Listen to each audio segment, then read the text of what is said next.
नमस्कार दोस्तों, सरस विज्ञान में आपका स्वागत है। बहुत से लोगों को लगता है कि कुरुक्षेत्र युद्ध के बाद महाभारत की कहानी खत्म हो जाती है, लेकिन ऐसा माना जाता है कि महाभारत का ये युद्ध कभी खत्म ही नहीं हुआ था। ये युद्ध कलयुग के कली युद्ध अर्थात तृतीय विश्व युद्ध के रूप में समाप्त होगा। इस महाभारत ग्रंथ को हिंदू धर्म का 5वां वेद भी कहा जाता है। दुनिया को ज्ञान की राह दिखाने वाला ग्रंथ श्रीमद् भगवत गीता भी महाभारत का ही हिस्सा है। महाभारत का हर पात्र जीवंत है, फिर चाहे वह कौरव, पांडव या कर्ण और श्री कृष्ण हो, या फिर धृष्टद्युम्न, शल्य, शिखंडी और कृपाचार्य ही क्यों ना हो। महाभारत सिर्फ योद्धाओं की गाथाओं तक सीमित नहीं है, इनमें जुड़े श्राप, जन्म और आशीर्वाद में भी कई रहस्य छिपे हुए हैं। साथ ही वो कौन था पूरी महाभारत का षड्यंत्र रचने वाला, जिसने बिना हथियार उठाए ही सभी को उनके द्वारा किए गए पाप का दंड दिलाया था। आज हम आपको महाभारत के कौरव और पांडवों से लेकर सभी के जन्म का रहस्य बताएंगे कि किसका जन्म किसके वरदान से और कैसे हुआ था। इस वीडियो के माध्यम से आपको प्राचीन भारत के इतिहास और तकनीक के बारे में बहुत कुछ जानने को मिलेगा।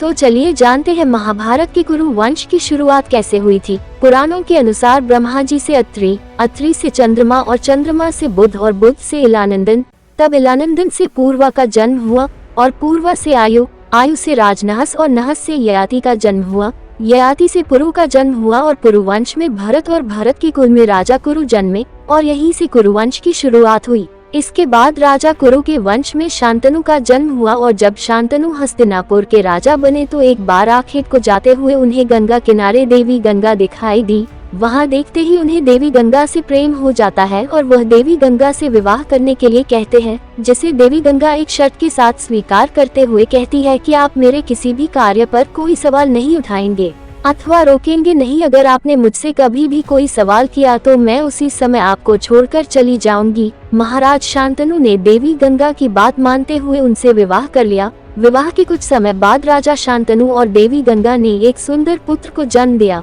और जन्म के बाद देवी गंगा अपने पुत्र को लेकर गंगा तट के किनारे जाने लगी। तब गंगा को अपने पुत्र के साथ गंगा तट की ओर जाते देख राजा शांतनु भी उनके पीछे पीछे जाने लगते हैं। जहां गंगा अपने पुत्र को गंगा नदी में डूबा देती है, वहीं किनारे पर खड़े राजा शांतनु ये सब देख रहे थे, परंतु वचनबद्ध होने के कारण कुछ कह नहीं सके और ऐसे ही एक के बाद एक देवी गंगा अपने 7 पुत्रों को गंगा नदी में बहा देती है। लेकिन राजा शांतनु विवश होकर चुपचाप देखने के अलावा कुछ कर नहीं पाते, क्योंकि देवी गंगा के वचनों से वह बंधे हुए थे। कुछ समय पश्चात जब देवी गंगा अपने 8वें पुत्र को जन्म देती है और उसे लेकर गंगा तट की ओर जा रही होती है, तो राजा शांतनु ये सहन नहीं कर पाते और वह भी देवी गंगा के पीछे पीछे चले जाते हैं और इस बार वह देवी गंगा को ऐसा करने से रोक देते हैं। तब देवी गंगा कहती है कि महाराज आप वचनबद्ध हैं। इस पर राजा शांतनु कहते हैं कि जिसने तुम्हें वचन दिया था वह तो चक्रवर्ती सम्राट था, लेकिन जो तुम्हें रोक रहा है वो इन पुत्रों का पिता है। तुमने एक एक करके मेरे 7 पुत्रों को मार डाला है, लेकिन अब मैं इस 8वें पुत्र को मरने नहीं दूंगा और आज तुम्हें ये बताना होगा कि तुम हमारे पुत्रों को गंगा में क्यों बहा देती हो। तब देवी गंगा बताती है कि यह 8 पुत्र 8 वसु थे, जिन्हें ऋषि वशिष्ठ ने पृथ्वी लोक में जन्म लेने का श्राप दिया था, इसलिए मैंने इन्हें गंगा नदी में बहाकर इन्हें श्राप से मुक्ति दिला दी है। लेकिन इस 8वें पुत्र को मैं गंगा में नहीं बहा रही हूँ, क्योंकि आपने अपना वचन तोड़ दिया है और अभी यह बालक बहुत छोटा है, इसलिए मैं इसे अपने साथ लिए जा रही हूँ और सही समय आने पर मैं इसे आपको वापस लौटा दूंगी। इतना कहकर देवी गंगा अपने पुत्र के साथ अदृश्य हो जाती है। देवी गंगा के चले जाने के बाद राजा शांतनु का जीवन निरर्थक हो जाता है और वह राजपाट सब कुछ छोड़ बैठे थे और उनके जीवन में केवल अपने पुत्र को देखने की इच्छा बची थी। फिर कुछ समय बाद राजा शांतनु गंगा के पास जाते हैं और उन्हें अपने साथ चलने को कहते हैं, लेकिन देवी गंगा ऐसा नहीं करती और राजा शांतनु को उनका पुत्र सौंपकर उनके जीवन से हमेशा हमेशा के लिए चली जाती है। समय के साथ ही राजा शांतनु के पुत्र युवा हो जाते हैं और उनकी वीरता और साहस को देखते हुए उसे हस्तिनापुर का युवराज घोषित कर देते हैं। एक दिन राजा शांतनु यमुना के तट पर शिकार खेलने गए थे। उसी समय राजा शांतनु ने सत्यवती को देखा। तब राजा शांतनु अपने रथ से उतरकर सत्यवती के पास गए और उनसे उनका परिचय पूछते हैं। तब सत्यवती उन्हें अपना परिचय देती है। राजा शांतनु सत्यवती पर मोहित हो गए और प्रतिदिन उसे देखने यमुना तट पर जाने लगे। तब एक दिन राजा शांतनु ने सत्यवती के सामने विवाह का प्रस्ताव रखा। इस पर सत्यवती उन्हें कहती है कि मेरे विवाह का निर्णय केवल मेरे पिताश्री ही करेंगे। ये सुनकर राजा शांतनु सत्यवती से कहते हैं कि तुम्हारे मन का फैसला जाने बिना मैं तुम्हारे पिताश्री के पास कैसे जा सकता हूँ। तब सत्यवती अपने मन की बात राजा शांतनु से कहती है कि मेरे पिता जो फैसला करेंगे वही मुझे मंजूर होगा। इसके बाद राजा शांतनु दाशराज के पास जाते हैं और उनके समक्ष विवाह का प्रस्ताव रखते हैं। दाशराज कहते हैं कि यह हमारे लिए बड़े सौभाग्य की बात है, परंतु विवाह से पूर्व मेरी एक शर्त है कि आपके बाद सत्यवती का पुत्र ही हस्तिनापुर का राजा बनना चाहिए, तभी यह विवाह संपन्न हो सकता है, अन्यथा किसी और शर्त पर यह विवाह नहीं हो सकता। तब राजा शांतनु कहते हैं कि मैंने तो अपने पुत्र देवव्रत को युवराज घोषित कर रखा है, मैं अपने पुत्र के साथ ऐसा अन्याय नहीं कर सकता, मैं देवव्रत के प्रति वचनबद्ध हूँ। लेकिन सत्यवती के पिता ने राजा शांतनु की कोई बात नहीं मानी, इसलिए राजा शांतनु वहाँ से वापस अपने महल चले गए और महल में आकर चिंतित रहने लगे। पिता शांतनु को कई दिनों से चिंतित रहते देखकर पुत्र देवव्रत ने उनकी चिंता का कारण पूछा, लेकिन शांतनु ने उन्हें कुछ नहीं बताया। तब देवव्रत ने अपने पिता शांतनु के सारथी से उनकी चिंता का कारण पूछा और सब कुछ जानकर अपने पिता की प्रसन्नता के लिए दाशराज के यहाँ पहुँच गए। तब दाशराज ने देवव्रत को सारी बातें बताई और देवव्रत के सामने भी वही शर्तें रखी जो उन्होंने राजा शांतनु के सामने रखी थी। तब देवव्रत दाशराज से कहते हैं कि मेरे पिता इस मामले में प्रतिज्ञाबद्ध है, परंतु मैं नहीं हूँ, इसलिए मैं आपको वचन देता हूँ कि पिता शांतनु और माता सत्यवती का ज्येष्ठ पुत्र ही उनके बाद राजगद्दी संभालेगा। और यह कहते ही जीवन भर ब्रह्मचर्य का पालन करने की भीषण प्रतिज्ञा ले लेते हैं। इस प्रतिज्ञा के बाद से ही उन्हें भीष्म नाम से पुकारा जाने लगा।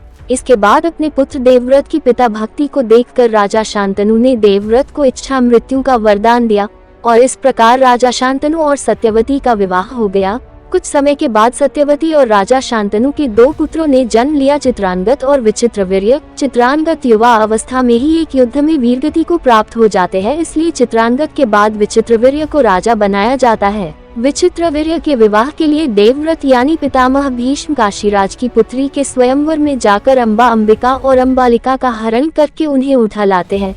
इन तीनों में से एक जो अंबा नाम की राजकुमारी थी वह शाल्वराज से प्रेम करती थी और उसका विवाह शाल्वराज से होने वाला था, लेकिन ये बात भीष्म पितामह को पता नहीं थी और जब ये बात पितामह भीष्म को मालूम चलती है तो वह अंबा से क्षमा मांगते हैं और पूरे आदर सम्मान के साथ अंबा को वापस छोड़कर आते हैं। इसके बाद जब अंबा शाल्वराज के पास जाती है और विवाह करने को बोलती है तो वह विवाह करने से मना कर देते हैं और कहता है कि तुम किसी और के द्वारा जीती गई हो, इसलिए मैं तुम्हें स्वीकार नहीं कर सकता। तब अंबा पितामह भीष्म के पास जाती है और उनसे विवाह करने के लिए कहती है, क्योंकि वही अंबा को जीत कर लाए थे। परंतु भीष्म पितामह आजीवन ब्रह्मचर्य की प्रतिज्ञा से बंधे हुए होते हैं, इसी कारण वह भी अंबा से विवाह करने से मना कर देते हैं। सभी के द्वारा ठुकरा देने के कारण अंबा क्रोधित हो जाती है और पितामह भीष्म को श्राप दे देती है कि तुम्हारी मृत्यु का कारण मैं ही बनूंगी, और बाद में आत्मदाह कर लेती है। इसीलिए पुनर्जन्म में अंबा शिखंडी का रूप लेकर जन्मी थी और पितामह भीष्म की मृत्यु का कारण बनी थी। बाकी दो बहनों का विवाह विचित्रवीर्य से हो जाता है, लेकिन विवाह के कुछ समय बाद संतान होने से पहले ही विचित्रवीर्य की रोग के कारण मृत्यु हो जाती है। ये देखकर पूरा हस्तिनापुर शोक में डूब जाता है। अब कुल का नाश होने के भय से माता सत्यवती ने एक दिन भीष्म से कहा कि पुत्र, इस वंश को नष्ट होने से बचाने के लिए मेरी आज्ञा है कि तुम इन दोनों रानियों से पुत्र उत्पन्न करो। माता की बात सुनकर भीष्म ने कहा, माता, मैं अपनी प्रतिज्ञा से बंधा हुआ हूँ जिसे मैं किसी भी स्थिति में भंग नहीं कर सकता। ये सुनकर माता सत्यवती को अत्यंत दुख हुआ और तब अचानक उन्हें अपने पुत्र वेदव्यास का स्मरण हो आया। सत्यवती को राजा शांतनु से विवाह से पूर्व कुंवारी अवस्था में ऋषि पराशर के संजोग से वेदव्यास नामक पुत्र की प्राप्ति हुई थी, जो तप करने चले गए थे। इसके बाद सत्यवती ने अपने पुत्र वेदव्यास को बुलवाकर अंबिका और अंबालिका से पुत्र उत्पन्न करने को कहा, जिसे वह मान गए। पहले बड़ी रानी अंबिका और फिर छोटी रानी अंबालिका वेदव्यास जी के सामने नियोग के लिए गई, लेकिन अंबिका ने वेदव्यास जी के तेज के कारण अपनी आंखें बंद कर ली और अंबालिका भय के कारण उनके सामने पीली पड़ गई। तब वेदव्यास जी ने लौटकर सत्यवती से कहा कि माता अंबिका को अत्यंत तेजस्वी पुत्र होगा, लेकिन नियोग के समय आंखें बंद कर लेने के कारण वह अंधा होगा, जबकि अंबालिका के गर्भ से रोग से पीड़ित पुत्र पैदा होगा। ये जानकर सत्यवती ने वेदव्यास जी को वापस बड़ी रानी अंबिका के पास जाने का आदेश दिया। इस बार अंबिका खुद न जाकर अपनी दासी को वेदव्यास जी के पास भेज देती है। दासी बिना किसी घबराहट के वेदव्यास जी के सामने से गुजर जाती है। इस बार वेदव्यास जी माता सत्यवती के पास जाकर कहते हैं कि माँ, इस दासी के गर्भ से वेद वेदांतों से परांगत अत्यंत गुणवान पुत्र जन्म लेगा, और इतना कहकर वेदव्यास जी वापस तप करने चले गए। इस प्रकार अंबिका से धृतराष्ट्र और अंबालिका से पांडु और उस दासी से विदुर का जन्म हुआ। ये तीनों ही ऋषि वेदव्यास के पुत्र थे। नियम के अनुसार तीनों में से धृतराष्ट्र को ही हस्तिनापुर का राजा बनना था, क्योंकि वह तीनों में बड़े थे। लेकिन धृतराष्ट्र के अंधे होने की वजह से विदुर ने इस फैसले पर आपत्ति जताई और पांडु को राजा बनाया गया। कुछ समय बाद धृतराष्ट्र का विवाह गांधार की राजकुमारी गांधारी से हुआ, और जब गांधारी को पता चला कि उनका होने वाला पति जन्म से अंधा है, तो उन्होंने भी अपनी आंखों पर जीवन भर के लिए पट्टी बांध ली। इस घटना को जानकर गांधार के राजकुमार और गांधारी के भाई शकुनी ने इसे अपनी बहन और अपने राज्य का अपमान समझा, इसलिए शकुनी ने कुरु वंश से इस अपमान का प्रतिशोध लेने की सौगंध ली थी। महाभारत में पांडवों और कौरवों के बीच दुश्मनी की आग लगाने की सबसे अहम भूमिका शकुनी ने निभाई थी। कुंवारी अवस्था से ही गांधारी भगवान शिव की परम भक्त थी और भगवान शिव की तपस्या करके उसने 100 पुत्रों का वरदान भी प्राप्त किया था। दूसरी ओर पांडु का विवाह कुंती के साथ हुआ।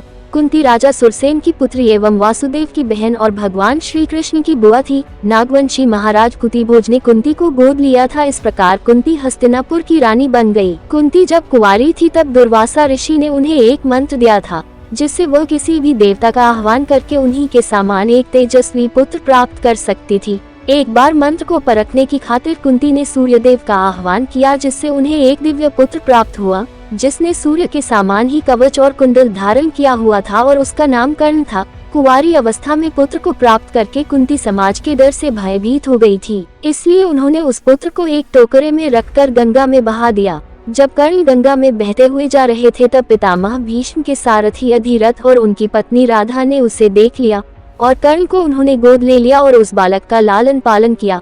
कर्ण को माता के नाम पर राधे नाम से भी जाना जाता है। कर्ण का विवाह वैशाली नाम की कन्या से हुआ था। वहीं अपने राज्य का विस्तार करने के लिए पांडु ने मध्य की राजकुमारी माद्री से विवाह किया, जिससे कि वह मध्य की भूमि को संरक्षित कर सके।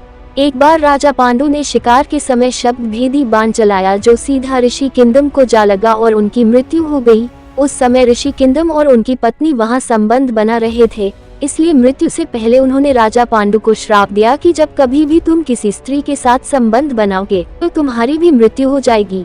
तब राजा पांडु संतान प्राप्ति के विषय में सोचकर बहुत दुखी रहने लगे। तब रानी कुंती ने उन्हें ऋषि दुर्वासा से प्राप्त मंत्र के बारे में राजा पांडु को बताया और मंत्र का उपयोग करते हुए उन्हें धर्मराज से युधिष्ठिर, पवन देव से भीम और इंद्रदेव से अर्जुन का जन्म हुआ।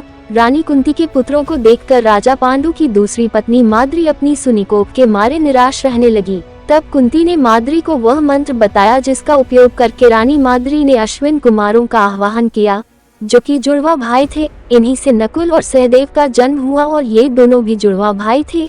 एक दिन राजा पांडु ने रानी माद्री को स्नान करते हुए देखा और अपने कामवेग पर नियंत्रण न रख सके और रानी माद्री से संबंध बना बैठे, जिससे ऋषि के श्राप के चलते उनकी मृत्यु हो गई। राजा पांडु की मृत्यु के कुछ समय बाद उनके शोक में डूबे रानी माद्री ने भी अपने प्राण त्याग दिए। दूसरी ओर धृतराष्ट्र की पत्नी गांधारी 2 वर्षों से गर्भवती थी, लेकिन उन्हें कोई संतान पैदा नहीं हो रही थी। जब उन्हें पता चला कि कुंती के बड़े बेटे युधिष्ठिर का जन्म हुआ है, ये सुनकर गांधारी और दुखी हो जाती है और अपनी कोख पर जोर से प्रहार करती है, जिससे एक मांसपिंड के रूप में उनका गर्भपात हो जाता है। तब सत्यवती के पुत्र ऋषि वेदव्यास जी उस मांसपिंड को 100 भागों में विभाजित करते हैं और उन्हें मिट्टी के घड़ों में अभिमंत्रित करके रख दिया जाता है। और जब 2 सालों बाद इन घड़ों को खोला जाता है, तब उनमें से सबसे पहले दुर्योधन का जन्म होता है। दुर्योधन का जन्म युधिष्ठिर और भीम के बाद हुआ था, इसलिए वह उन दोनों से छोटा होता है। दुर्योधन के जन्म के समय जब विदुर ने दुर्योधन को देखा तो उन्हें ये बात पता चल गई थी कि दुर्योधन आगे जाकर कौरवों के विनाश का कारण बनेगा, इसलिए उन्होंने धृतराष्ट्र और गांधारी को दुर्योधन का त्याग करने या फिर उसका वध करने के लिए भी कहा था, परंतु धृतराष्ट्र और गांधारी पुत्र मोह में इसे मानने से इनकार कर देते हैं। इसके बाद उन घरों से दुशासन और उसके 99 भाई और एक पुत्री तुशला का जन्म होता है। तुशला का विवाह जयद्रथ से किया जाता है। पांडवों में से सबसे पहले विवाह भीम का होता है। पांडवों के वनवास के समय हिडिंबा नाम की राक्षस कुल की कन्या का विवाह भीम के साथ होता है। भीम और हिडिंबा का एक मायावीर पुत्र भी होता है जिसका नाम घटोत्कच था। राक्षस कुल का होने के कारण वह दोनों वन में ही रहते हैं। कुरुक्षेत्र के युद्ध के दौरान कर्ण के हाथों घटोत्कच की मृत्यु हो जाती है। इस प्रकार 5 पांडवों का जन्म हुआ था। कृपाचार्य पांडवों और कौरवों के कुलगुरु थे। कुलगुरु का अर्थ होता है परिवार का आध्यात्मिक मार्गदर्शक। कृपाचार्य राज दरबार में उपस्थित रहते थे और समय समय पर राजा को कार्य से संबंधित अपनी सलाह भी देते थे और धर्म कर्म के कार्यों से धृतराष्ट्र को अवगत भी कराते थे। युद्ध में कृपाचार्य कौरवों की ओर से लड़े थे। वह महाभारत के युद्ध में जीवित बचे 18 योद्धाओं में से एक थी, क्योंकि उन्हें चिरंजीवी होने का वरदान प्राप्त था। कृपाचार्य की बहन कृपी का विवाह गुरु द्रोणाचार्य के साथ हुआ था। द्रोणाचार्य कौरवों और पांडवों को अस्त्र शस्त्र और समस्त विषयों के बारे में शिक्षा देने वाले गुरु थे, जो अपने आश्रम में रहकर अपने सभी शिष्यों को सारे विषयों में पारंगत करते थे। गुरु द्रोणाचार्य का एक पुत्र भी था जिसका नाम अश्वत्थामा था। उसे भगवान शिव का अंश माना जाता है। तो दोस्तों, ये थी महाभारत की कौरव और पांडवों कुल के जन्म की कहानी। आशा करते हैं आपको कहानी अच्छे से समझ आई होगी। तो वीडियो को लाइक करके चैनल को सब्सक्राइब करें। आपसे फिर मुलाकात होगी। धन्यवाद, नमस्कार, जय श्री कृष्ण।